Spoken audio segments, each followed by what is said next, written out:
আজ আমি শবে বরাতের স্পেশাল একটি সুজির হালুয়া রেসিপি শেয়ার করব। খাঁটি খেজুরের গুড়ের এই হালুয়াটা এতটা মজাদার, রান্না করে না খেলে আসলেই বুঝতে পারবে না এর টেস্ট। আর এই হালুয়াটা দেখেই বুঝতে পারছো এটা কতটা লোভনীয় হয়েছে।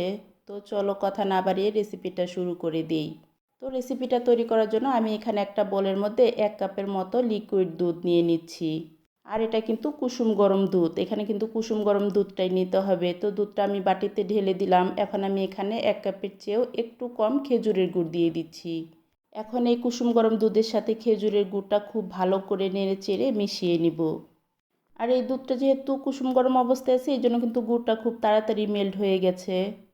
গুড়টাকে আমি খুব ভালোভাবে মেল্ট করে নিয়ে এখানে আমি 1 কাপের মতো সুজি দিয়ে দিলাম। এখন এই সুজিটাকেও দুধের সাথে খুব ভালো করে মিশিয়ে সাইডে এটা রেখে দিব রেস্ট হওয়ার জন্য। আর এটা কিন্তু মোটামুটি 10 মিনিটের মতো আমি রেস্টে রেখে দিয়েছিলাম।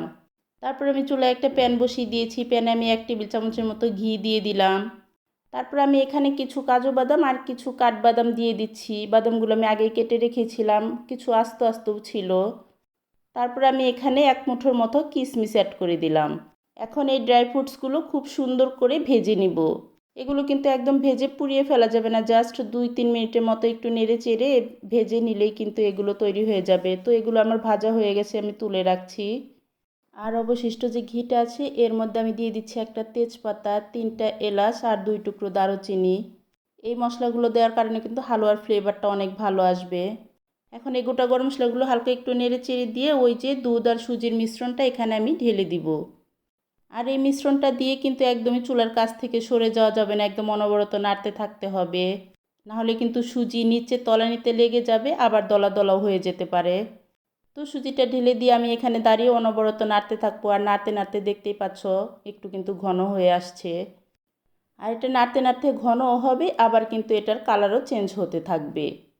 আমার হাতের এই গুড়ের হালুয়াটা যদি একবার কেউ তৈরি করে খাও তাহলে কিন্তু এর স্বাদ একদম ভুলতেই পারবে না, বারবারই কিন্তু এটা খেতে ইচ্ছে করবে। তো নাড়তে নাড়তে যখন দেখলাম যে আরও একটু ঘন হয়ে আসছে, এই পর্যায়ে আমি এখানে একটু লবণ অ্যাড করে দিলাম, 1/2 চামচের মতো। মিষ্টি খাবারে কিন্তু লবণ অ্যাড করলে মিষ্টি জিনিসের কিন্তু টেস্ট আরও অনেক গুণ বেড়ে যায়। আর কারো যদি মিষ্টি খাবারে লবণ খেতে ভালো না লাগে তাহলে তার লবণটা স্কিপ করতে পারবে। তো দেখতেই পাচ্ছ আমার হালুয়াটা কিন্তু আরও ঘন হয়ে গেছে। আর তোমরা দেখতেই পাচ্ছ আমি দাঁড়িয়ে থেকে কিন্তু অনবরত এটা নেড়েই যাচ্ছি, নাড়া কিন্তু কোনো মতেই থামানো যাবে না।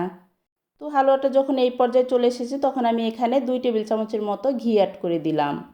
আর ঘিটা অ্যাড করে দিয়ে কিন্তু আবার আমি নাড়তে শুরু করেছি। তো নাড়তে নাড়তে দেখতেই পাচ্ছ ঘিটাও কিন্তু খুব ভালোভাবে মেল্ট হয়ে গেছে আর খুব সুন্দর একটা স্মেলও বের হয়েছে। খাঁটি খেজুরের গুড় আর এই ঘিয়ের স্মেলে তো আমার সারা ঘর একদম মমো করছে। তো তারপরে আমি ওই যে ড্রাই ফ্রুটসগুলো যে ভেজে রেখেছিলাম ওইখান থেকে অল্প কিছু ড্রাই ফ্রুটস সরিয়ে রেখে আর সবগুলো ড্রাই ফ্রুটস আমি এখানে দিয়ে দিলাম। ড্রাই ফ্রুটসগুলো দিয়েও আমি খুব ভালো করে নেড়ে চেড়ে সব একসাথে মিশিয়ে নিলাম। তো এটা কিন্তু এখনই হয়নি, এটা কিন্তু আরও একটু সময় রান্না করতে হবে। আর এটা রান্না হতে হতে দেখতে পারবে এক সময় যেটা একটু ঝুরঝুরে ভাব হয়ে আসছে, তখন বুঝে নিবে যেটা হয়ে গেছে। এটা কিন্তু একদমই এরকম লাসা লাসা হবে না, এটা কিন্তু একটু ঝরঝরে টাইপের হবে। তো দেখতেই পাচ্ছ আমি তো নেড়েই যাচ্ছি, কোনো মতেই কিন্তু এটা লাড়া থামানোই যাবে না, তাহলে কিন্তু নিচে তলানিতে লেগে যাবে। আর এই তো নাড়তে নাড়তে দেখো এক পর্যায়ে কত সুন্দর একটা কালার চলে এসেছে। তো এই তো আমার কিন্তু সুজির হালুয়াটা প্রায় প্রস্তুত হয়ে গেছে। তো দেখতেই পাচ্ছ কতটা সুন্দর হয়েছে হালুয়াটা দেখতে। তো এখন এটা আমি চুলা থেকে নামিয়ে কিছুটা ঠান্ডা করে নিব। আর এই হালুয়াটা ঠান্ডা হলে কিন্তু আরও একটু ঝুরঝুরে হয়ে যাবে।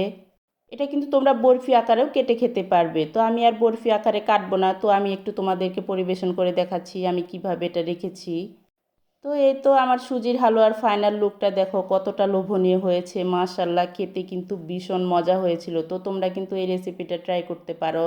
আর আমার ভিডিওটা যদি ইউটিউব চ্যানেল থেকে দেখে থাকো আমার ইউটিউব চ্যানেলটা একটু সাবস্ক্রাইব করে দিও প্লিজ। আর যদি ফেসবুক পেজ থেকে দেখো তাহলে একটা ফলো দিয়ে দিও। তো সবাই ভালো থেকো, আল্লাহ হাফেজ।